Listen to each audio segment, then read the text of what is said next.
जहां उत्सव होता है, आनंद होता है, जहां जीत होती है, वहां प्रधानमंत्री जाते हैं, प्रधानमंत्री मिलते हैं, अपने निवास स्थान पे सबको बुलाते हैं, जैसे कि वो ट्रॉफी उनने ही जीती है, इस प्रकार से उनका बर्ताव रहता है। लेकिन जहां संकट है, लोग संकट में है, लोग त्रासदी में है, चाहे मणिपुर हो, चाहे हथरस वाली घटना हो, चाहे लोगों की पीड़ा हो, वहां प्रधानमंत्री कभी नहीं जाते।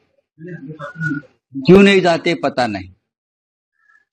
भारतीय क्रिकेट टीम को मिलने के लिए प्रधानमंत्री के पास वक्त है, मिलना भी चाहिए, मिलना भी चाहिए। मैं ऐसे नहीं कहूंगा कि नहीं मिलना चाहिए, उनका हौसला बुलंद करना चाहिए,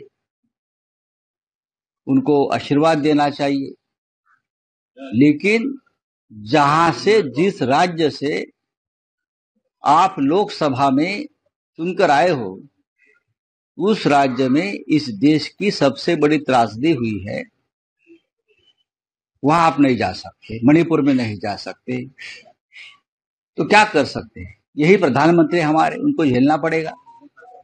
हाँ सर, विधानसभेमध्ये मुख्यमंत्री उपमुख्यमंत्री फोटो आहेत, मात्र खेळाडूंचे फोटो नाही, असं चित्र तिथं स्पष्ट दिसतंय। ठीक आहे, त्यांना विचारा प्रश्न आहे, काय खेळावं त्याच्यावरती काय बोलायचं? क्रिकेट का जल्लोष नहीं करना है, उसमें गुजरात से गाड़ी आ रही है, महाराष्ट्र इतना गाड़ी भी नहीं बना पा रहे, इस तरह की कहानी है, इस तरीके से ये महाराष्ट्र को नीचा दिखाने की कोशिश है। उससे पहले भी वर्ल्ड कप जीतकर भारत की टीम मुंबई में जब आई थी, तब यहाँ की बसेस, यहाँ की गाड़ियां, सब कुछ मुंबई में हो रहा था, जल्लोष हो रहा था। लेकिन ये देश को दिखाने की कोशिश है, सब कुछ गुजरात है, ये देश को दिखा रहे हैं ये लोग कि हम है, इसलिए देश है। लेकिन ज्यादा दिन ये नहीं चलेगा। मुंबई में बड़ी बड़ी बसेस है, बीएसटी की बसेस है, बेस्ट की बसेस है। अब देखिए, पहले भी इस प्रकार की जब जल्लोष हुए थे, उत्सव हुआ था, तो मुंबई में बसेस, महाराष्ट्र इतना बड़ा औद्योगिक स्टेट है, यहाँ क्या नहीं है मुंबई में? हमसे तो आपने सीखा है ना, सब चलता है। आता बोला तुमचं काय? सर, बेस्टच्या ताफ्यामध्ये निलामबाजी सारख्या ओपन डेक बसेस असताना देखील गुजरातवरून अशा प्रकारे खेळाडूंचा रॅली काढण्यात आली, काय सांगाल? याच्यावरती मुंबई क्रिकेट असोसिएशनने प्रश्नचिन्ह उपस्थित केलं पाहिजे। तुमच्या क्रिकेट संघटनेच्या नावापुढे मुंबई आहे आणि मुंबई महाराष्ट्राची आहे, तर त्यांना हे वेदना झाली पाहिजे। त्या मुंबई क्रिकेट असोसिएशनच्या कार्यकारिणीवरती अनेक मराठी लोक आहेत, त्यात शिवसेनेचेही लोक आहेत ना, त्यात शिवसैनिक सुद्धा, जसं मी समजतो, त्याने आक्षेप घ्यायला पाहिजे होता की मुंबईमध्ये क्रिकेटपटूंचं आगमन होत आहे। रोहित शर्मा हा मुंबईचा खेळाडू आहे माझ्या माहितीप्रमाणे, मला क्रिकेटमधलं फार ज्ञान नाही, पण बोरिवलीतला आहे तो।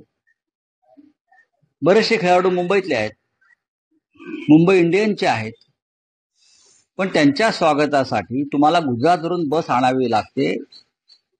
हे तुम्ही का दाखवताय? काय दाखवू इच्छित आहे? यापूर्वी सुद्धा अशा प्रकारचे संघ किंवा अशा प्रकारचे उत्सव झाले, तेव्हा मुंबईनं त्यांचं जोरदार स्वागत केलंय। मुंबईच्या ताफ्यामध्ये, बेस्टच्या ताफ्यामध्ये अशा प्रकारच्या बसेस आहेत। जर नसती तर बनवून घेतली असते का रात्रीमध्ये? एवढी मुंबईची क्षमता आहे।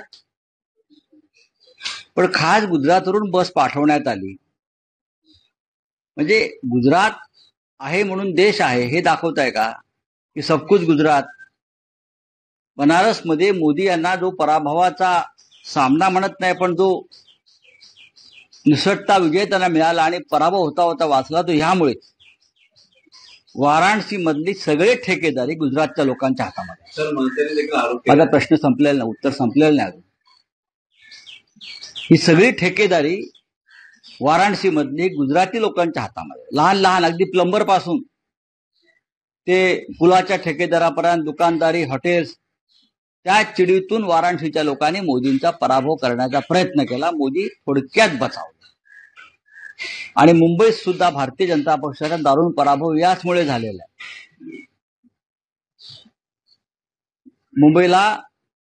मुंबई ह्या देशाची आर्थिक राजधानी आहे, महाराष्ट्राची राजधानी आहे. मुंबई सर्व काही आहे. मुंबईतलाच पैसा गुजरातला जातोय, लक्षात घ्या.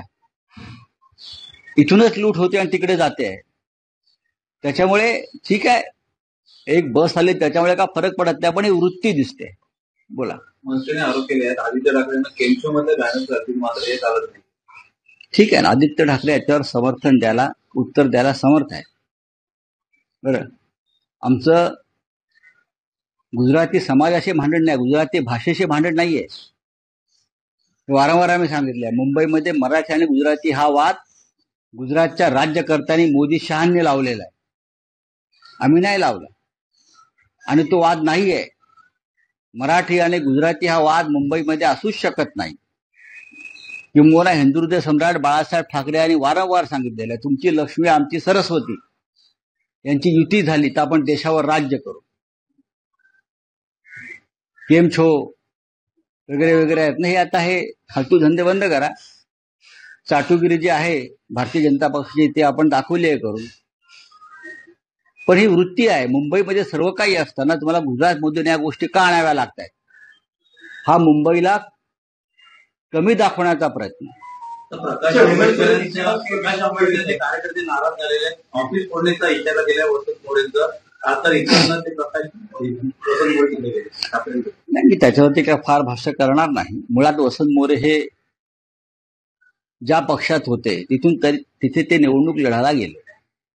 पण याआधी सुद्धा वंचित बहुजन आघाडीमधून अनेक लोक बाहेरच्या पक्षात गेले, आपल्याला माहिती असेल. वंचित बहुजन आघाडीत निवडणूक लढण्यासाठी पुरते गेलेले अनेक लोक. मग गोपीचंद पडळकरांचं काय? गोपीचंद पडळकर कुठल्या पक्षात होते, ते कुठून लढले, असे अनेक लोक नावं सांगू शकतो आम्ही. राजकारणामध्ये, लोकशाहीमध्ये अशा प्रकारे लोक पक्षांतर करतात. पक्षांतर म्हणण्यापेक्षा आपली भूमिका बदलू शकतात. 40 आमदार आमचे गेले, ठीक आहे, आम्ही त्यांचा पराभव करू. अजित पवारांनी राष्ट्रवादीचे 40 आमदार चोरले, लोकसभेत आम्ही त्यांचा पराभव केला, विधानसभेत करू. ही लोकशाही आहे. आणि आंबेडकरांच्या पक्षाला लोकशाही जास्त मान्य असायला पाहिजे, कारण या देशातल्या लोकशाहीचा पायाच डॉक्टर आंबेडकरांनी घातलेला आहे. प्रकाश आंबेडकर यांचा विश्वासघात केलाय. ठीक आहे, वसंत मोरे त्याच्यावर उत्तर द्यायला समर्थ आहे. ठीक है, हेमंत सोरेन जी को जिस प्रकार से ईडी और सीबीआई ने अरेस्ट किया, ये मोदी और शाह जी के दबाव में किया. हाईकोर्ट ने जो निर्णय दिया उसमें कहा कि उनके खिलाफ कोई मनी लॉन्ड्रिंग की केस बनती ही नहीं. अगर केस बनती नहीं, हाईकोर्ट आपको सुनाता है, तो एक सिटिंग सीएम झारखंड के हेमंत सोरेन को आपने अरेस्ट कैसे किया? ईडी के डायरेक्टर और सीबीआई के डायरेक्टर ऊपर कानूनन मुकदमा चलना चाहिए. संजय सिंह के ऊपर मुकदमा नहीं चलता, संजय राउत के ऊपर कोई मनी लॉन्ड्रिंग की केस नहीं चलती, ये कोर्ट बोल रहा है. और आप पॉलिटिकल प्रेशर में हम सबको अरेस्ट कर लेते हो, हम क्या देते हो. जब ये सरकार बदलेगी तो ध्यान रखा जाएगा ये सब. ठीक है.